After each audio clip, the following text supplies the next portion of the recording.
नमस्कार। तो engineering mathematics 2 के व्याख्यान में आपका स्वागत है और आज हम फोरियर सीरीज़ की व्युत्पत्ति पर चर्चा करेंगे। यह फोरियर सीरीज़ और इंटीग्रल ट्रांसफॉर्म पर व्याख्यान संख्या 32 है। तो आज हम चर्चा करेंगे कि पीसवाइस कन्टिन्यूअस फंक्शन क्या है, क्योंकि फोरियर सीरीज़ के निर्माण के लिए यह आवश्यक है, और दूसरा हम फोरियर सीरीज़ की व्युत्पत्ति के लिए जाएंगे।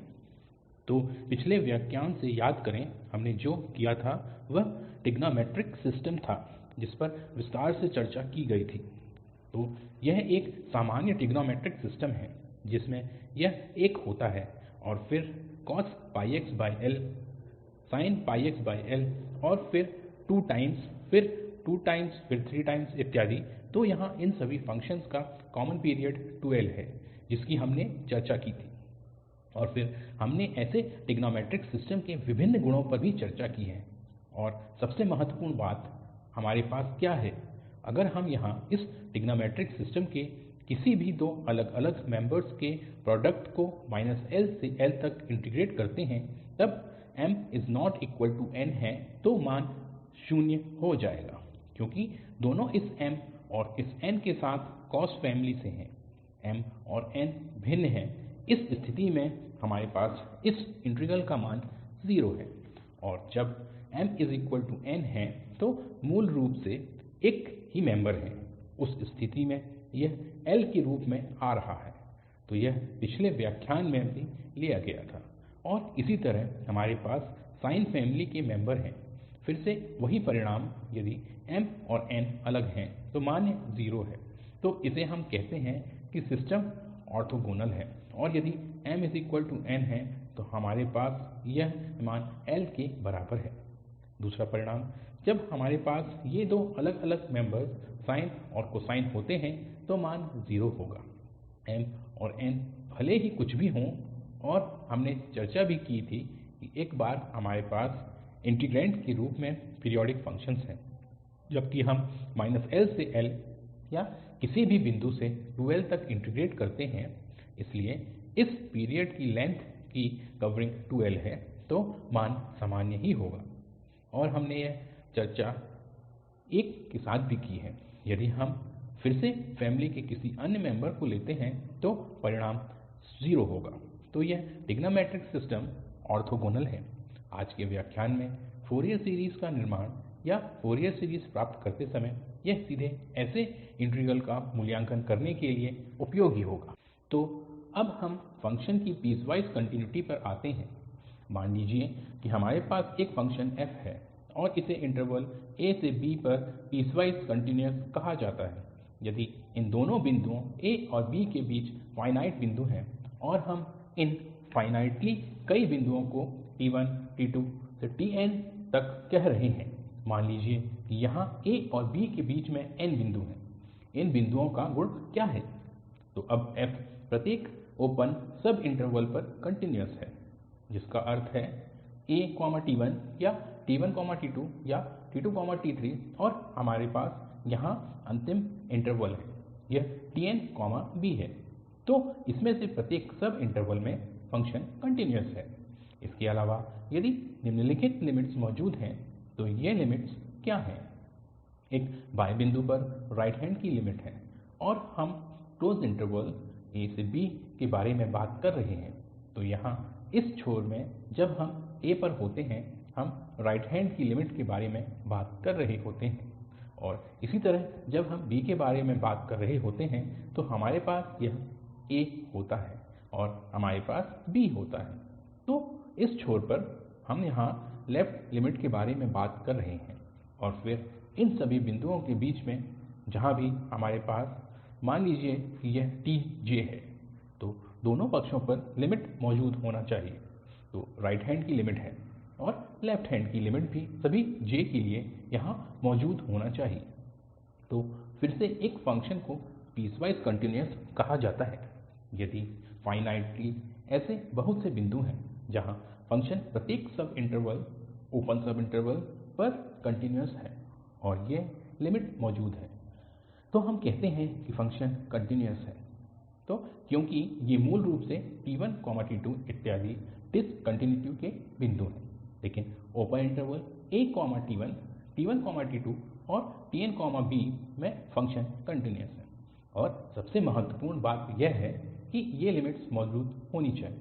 तो अंतिम बिंदु पर लिमिट्स मौजूद होनी चाहिए और इसमें से प्रत्येक बिंदु पर जहाँ फ़ंक्शन संभवतः डिसकन्टिन्यूअस है या इसे परिभाषित नहीं किया गया है, उस स्थिति में ये लिमिट्स मौजूद होनी चाहिए। इसलिए यदि ऐसा है तो हम ऐसे फ़ंक्शन्स को एक पीसवाइस कन्टिन्यूअस फ़ंक्शन कहते हैं। तो पीसवाइस कन्टिन्यूअस फ़ंक्शन का यह वर्ग निश्चित रूप से कन्टिन्यूअस फ़ंक्शन से बड़ा है, क्योंकि हम यहाँ बहुत से बिंदुओं पर जहाँ फ़ंक्शन डिसकन्टिन्यूअस हो सकता है आराम कर रहे हैं, उन बिंदुओं पर इसे परिभाषित नहीं किया जा सकता है। लेकिन राइट हैंड लिमिट की ओर से और साथ ही लेफ्ट हैंड की ओर से प्रत्येक बिंदु पर लिमिट मौजूद होनी चाहिए और अंत बिंदुओं पर इसलिए राइट हैंड की बिंदु पर लेफ्ट लिमिट मौजूद होनी चाहिए और शुरुआती बिंदु a लेफ्ट हैंड का बिंदु पर राइट लिमिट मौजूद होनी चाहिए। तो इन गुणों के होने पर हम ऐसे फ़ंक्शन्स को पीसवाइस कन्टिन्यूअस फ़ंक्शन कहते हैं। तो बस एक नोट कि f को एक इंटरवल 0 से पर पीसवाइस कन्टिन्यूअस कहा जाता है जो 0 पर क्लोज है। यदि यह प्रत्येक फाइनाइट इंटरवल 0 से b पर पीसवाइस कन्टिन्यूअस है और b कोई भी संख्या है, धनात्मक वास्तविक संख्या है, तो हम कहते हैं कि यह फ़ंक्शन 0 से पर पीसवाइस कन्टिन्यूअस है। और यदि फ़ंक्शन धनात्मक वास्तविक संख्याओं के सेट से किसी भी b के लिए 0 से b पर पीसवाइस कन्टिन्यूअस है, तो पीसवाइस कन्टिन्युटी के बारे में हमारे पास यह क्या है। हम केवल पीसवाइस कन्टिन्युटी के कुछ उदाहरणों पर चर्चा करेंगे और फिर हम फोरियर सीरीज़ की व्युत्पत्ति के बिंदु पर आएंगे। इसलिए यदि हम इस फ़ंक्शन f पर विचार करते हैं जिसे बिंदु x -π पर 3 के रूप में परिभाषित किया गया है और फिर फ़ंक्शन को x π पर 2 के रूप में परिभाषित किया गया है और बीच में भी -π से 1 और फिर 1 से 2 तक इन फ़ंक्शन्स को x2 और फिर 1 x2 के रूप में परिभाषित किया जाता है। तो उदाहरण के लिए यदि हम -π बिंदु पर देखते हैं, -π पर फ़ंक्शन का मान 3 है, लेकिन यदि हम राइट हैंड से लिमिट के मान को देखें तो इस बिंदु पर यह 2 होगा। तो निश्चित रूप से फ़ंक्शन -π पर डिसकन्टिन्यूअस है। इसी तरह 1 पर भी, क्योंकि अगर हम लेफ्ट हैंड से देखते हैं तो मान 1 होगा, लेकिन अगर हम राइट हैंड से देखें तो इसे यहाँ 0 पर बिल्कुल परिभाषित किया गया है और इसी तरह हमारे पास 2 पर भी डिसकन्टिन्युटी है। तो यहाँ इन सभी बिंदुओं पर चाहे वह है या यह 1 है या 2 या इन सभी बिंदुओं पर फ़ंक्शन डिसकन्टिन्यूअस है। इसलिए अब हमें यह जानना होगा कि क्या इस फ़ंक्शन को पीसवाइस कन्टिन्यूअस की श्रेणी में रख सकते हैं, क्योंकि पीसवाइस कन्टिन्यूअस सिर्फ इतना नहीं है कि हमारे पास ये पॉइंट्स हैं जहाँ फ़ंक्शन डिसकन्टिन्यूअस है, बल्कि हमें प्रत्येक सब इंटरवल में लिमिट्स की भी जांच करनी होगी। उदाहरण के लिए यहाँ -π से 1 में या x2 कन्टिन्यूअस है और यहाँ भी यह कन्टिन्यूअस है। अतः प्रत्येक ओपन इंटरवल में चाहे वह -π से 1 तक हो या 1 से 2 तक या 2 से तक फ़ंक्शन कन्टिन्यूअस होता है। तो पहली प्रॉपर्टी संतुष्ट है कि यह इस ओपन सब इंटरवल में कन्टिन्यूअस होनी चाहिए। दूसरी प्रॉपर्टी लिमिट है।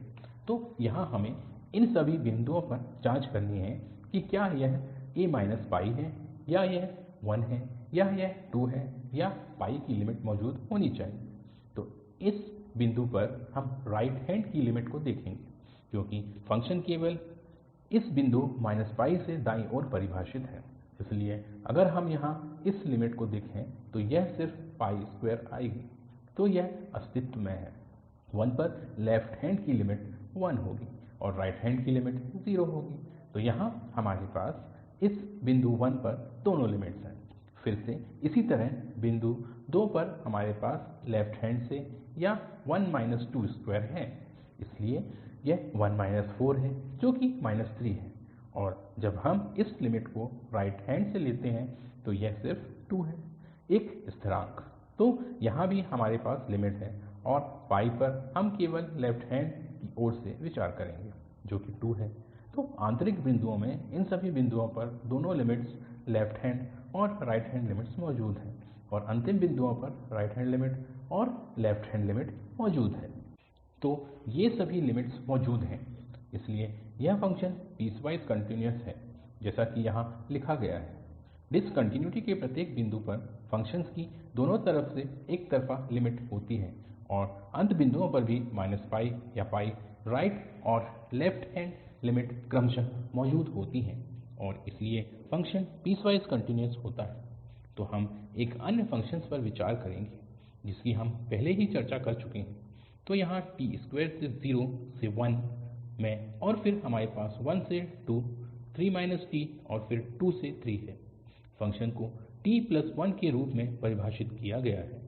तो फिर हमारे पास यह स्थिति है कि प्रत्येक ओपन सब इंटरवल में चाहे वह 0 से 1 हो या 1 से 2 हो या यह 2 से 3 हो, फ़ंक्शन कन्टिन्यूअस है क्योंकि इसे t2 3 t या t1 द्वारा परिभाषित किया गया है। तो पीसवाइस कन्टिन्यूअस फ़ंक्शन की पहली प्रॉपर्टी संतुष्ट है। दूसरी प्रॉपर्टी के लिए हमें लिमिट्स पर चर्चा करनी होगी। तो 0 पर फिर से यदि हम 0 पर इसी सही लिमिट लेते हैं तो यह 0 होने वाली है। 1 पर हमारे पास दोनों अंतिम लिमिट्स हैं।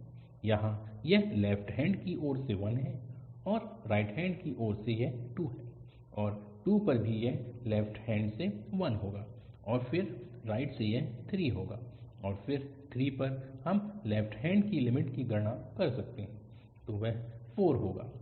तो डिसकन्टिन्युटी के इन सभी बिंदुओं पर राइट और लेफ्ट लिमिट मौजूद हैं और इसलिए फ़ंक्शन पीसवाइस कन्टिन्यूअस है।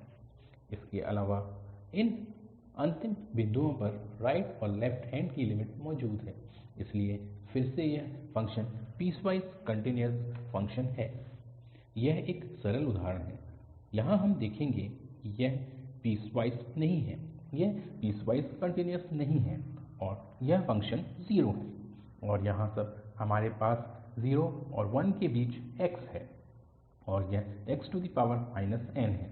यहाँ n कुछ धनात्मक वास्तविक संख्या है। तो इस केस में यह फ़ंक्शन पीसवाइस कन्टिन्यूअस नहीं है और कारण स्पष्ट है क्योंकि फ़ंक्शन x0 को छोड़कर हर जगह कन्टिन्यूअस है। तो समस्या x0 पर है क्योंकि जब x 0 और 1 के बीच होता है तो फ़ंक्शन कन्टिन्यूअस होता है और कोई समस्या नहीं होती। समस्या x0 पर है। तो x0 पर समस्या क्या है? यदि हम यहाँ x0 पर लिमिट लेते हैं तो स्वाभाविक रूप से हमें राइट हैंड की ओर से लेना होगा क्योंकि फ़ंक्शन 0 से 1 में दिया गया है। तो इस बाउंड्री पर लेफ्ट बाउंड्री 0 पर हमें लिमिट लेनी होगी जो 1xn के समान है और n एक धनात्मक संख्या है। तो जब x 0 पर जाता है तो यह लिमिट इन्फिनिटी तक जाती है, इसलिए हमारे पास यहाँ फ़ाइनाइट लिमिट नहीं है। हमारे पास यह फ़ंक्शन लिमिट के साथ इन्फिनिटी तक जा रहा है और यही कारण है कि यह पीसवाइस कन्टिन्यूअस नहीं है क्योंकि परिभाषा कहती है कि फ़ाइनाइटली इन सभी लिमिट्स का अस्तित्व होना चाहिए, लेकिन यहाँ यह पीसवाइस कन्टिन्यूअस नहीं है क्योंकि यह लिमिट x0 1xn मौजूद नहीं होगी और इसलिए यह फ़ंक्शन पीसवाइस कन्टिन्यूअस नहीं है।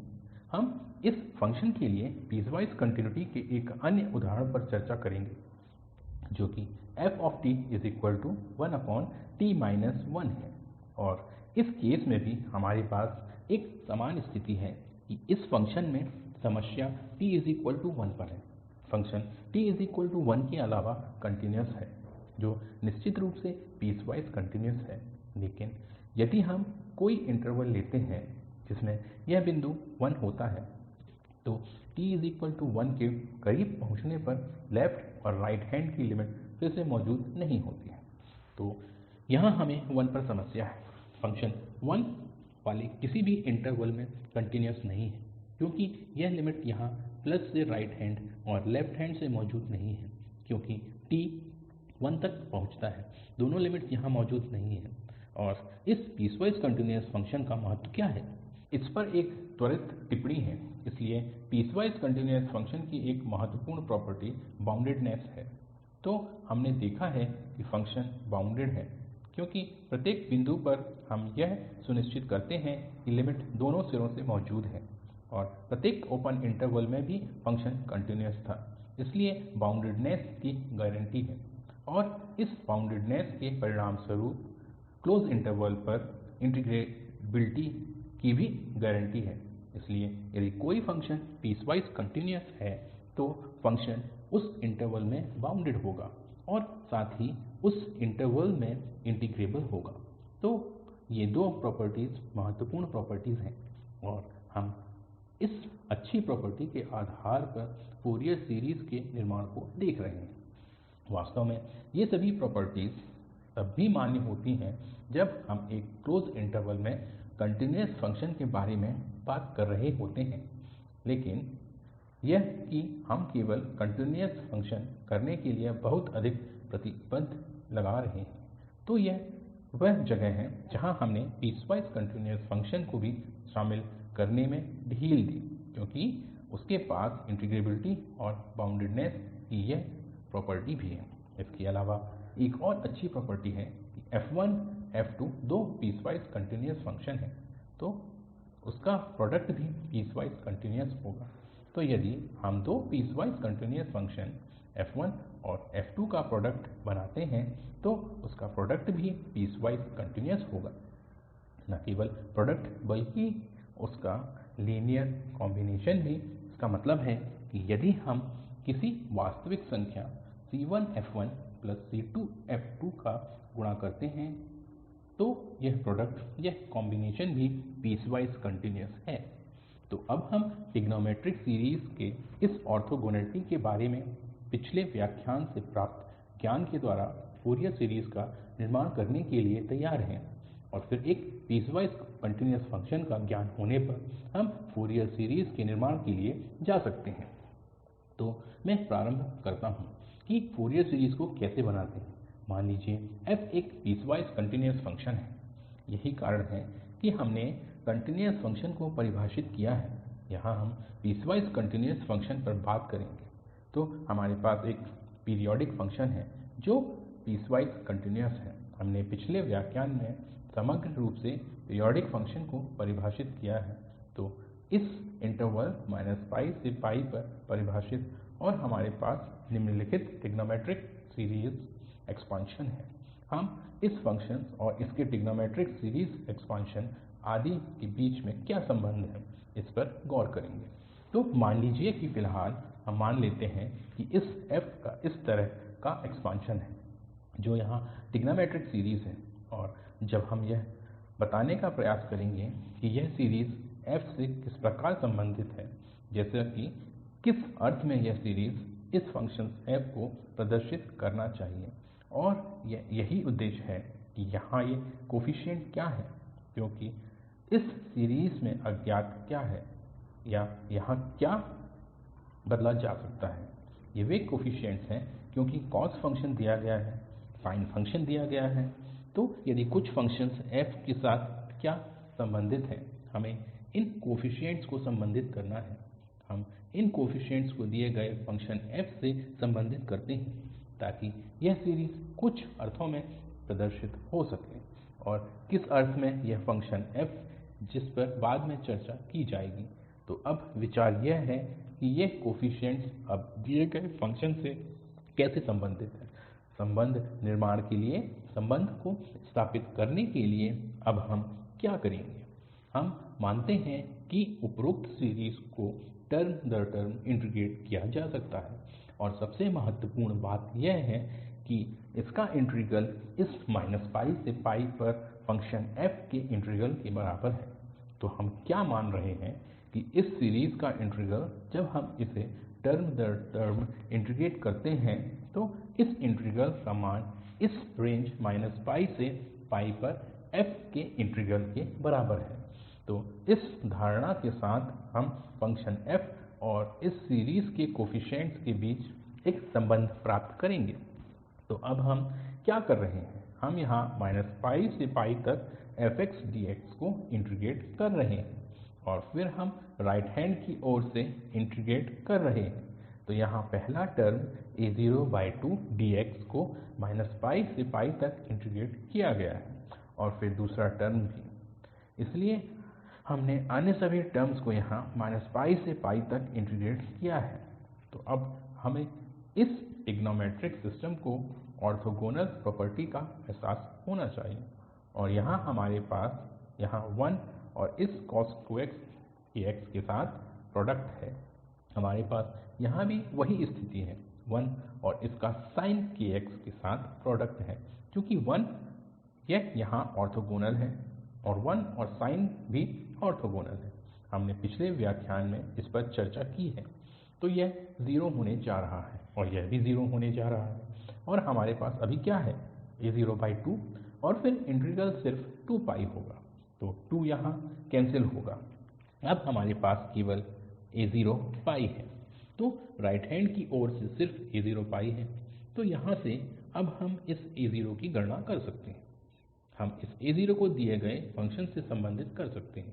तो यह a0 1 होगा और यह इंटीग्रल इस fx पर रेंज से तक है।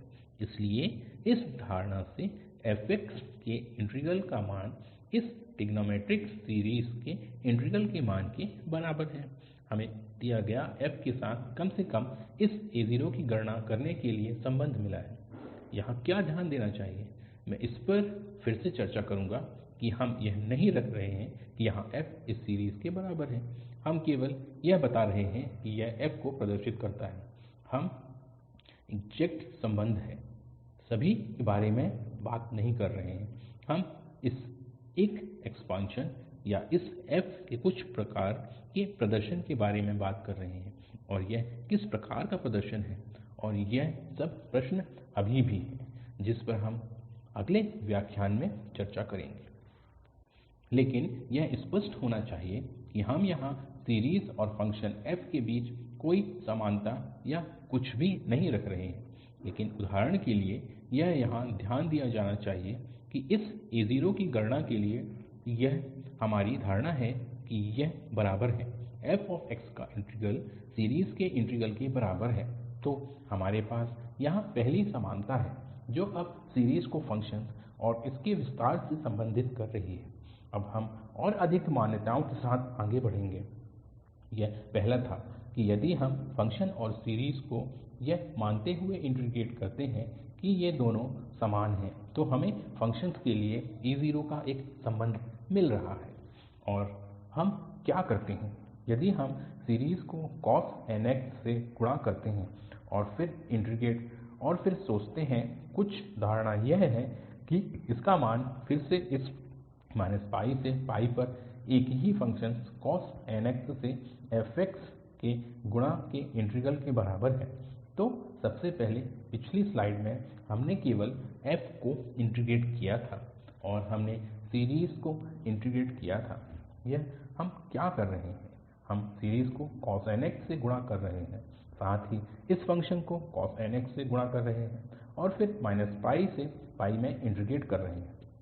और इस लक्ष्य को पाने के लिए यह a केस और b केस के लिए इस अन्य संबंध प्राप्त करने के लिए। तो आइए जानते हैं कि अब इस केस में क्या होता है। तो हमारे पास fx और cos nx dx है, यह इंटीग्रेटेड है। तो पहला 0 हो गया है क्योंकि यह से में a02 इंटीग्रल है और फिर हमारे पास cos nx dx है और फिर ऑर्थोगोनैलिटी के साथ वही तर्क हम कर सकते हैं कि यह 0 है। तो पहला इंटीग्रल 0 होने वाला है और फिर हमारे पास यहाँ थोड़ा और है, हमारे पास यह इंटीग्रल है और हमारे पास यह इंटीग्रल है। जाहिर है दूसरे इंटीग्रल में हमारे पास कॉस फ़ंक्शन और साइन फ़ंक्शन है और हम जानते हैं कि ये ऑर्थोगोनल फ़ंक्शन है, इसलिए यह 0 होने वाला है। इसलिए यह दूसरा इंटीग्रल पहले वाले से लुप्त हो जाएगा, इसलिए यह यहाँ 0 है। पहले वाले में यह k यहाँ परिवर्तित होता है k1 2 3 इत्यादि से परिवर्तित होता है। और अगर हम उस परिणाम को याद करें जो हमें इस व्याख्यान की शुरुआत में मिला था, तो मैंने संक्षेप में बताया कि हमारे पास यहाँ cos nx है और यहाँ कुछ k के लिए जब k n होगा तो यह भी cos nx dx होगा। यह टर्म बच जाएगा। अन्य सभी टर्म ऑर्थोगोनैलिटी के तर्क के साथ फिर से इस इंटीग्रल को 0 बना देंगे, उस केस को छोड़कर जब हमारे पास यह cos nx होगा और इस cos nx के साथ में क्योंकि k 1 से इन्फिनिटी में परिवर्तित होता है तो हम उसी n के बारे में बात कर रहे हैं जो वहाँ पहले से मौजूद है cos nx। तो जब हमारे पास एक ही फ़ंक्शन का यह प्रोडक्ट है, उस स्थिति में मान था, तो इस इंटीग्रल घट कर मात्र an और रह जाएगा। तो फिर से और दूसरा वाला 0 है, इसलिए यहाँ से हम इसे प्राप्त कर सकते हैं 1 के बारे में और से तक fx cos nx dx का इंटीग्रल और n 1 2 3 इत्यादि में जा सकते हैं। इसलिए हमें फ़ंक्शन का एक और संबंध कोफीशिएंट an से मिला है और n कोई भी संख्या 1 2 3 इत्यादि हो सकता है। तो हमारे पास पहले से ही दो संबंध हैं, एक a0 था में जिसे हमने फ़ंक्शन्स और सीरीज़ को इंटीग्रेट कर प्राप्त किया। हमें यहाँ एक और संबंध प्राप्त होता है सीरीज़ को cos nx से गुणा करने पर और फिर से तक इंटीग्रेट करने पर। तो अब हम क्या करेंगे, हम sin nx से गुणा करेंगे बजाय cos nx के। ऐसा करने से हम क्या प्राप्त कर सकते हैं, हम bn प्राप्त कर सकते हैं उसी तर्क के साथ जो पहले दिया गया था।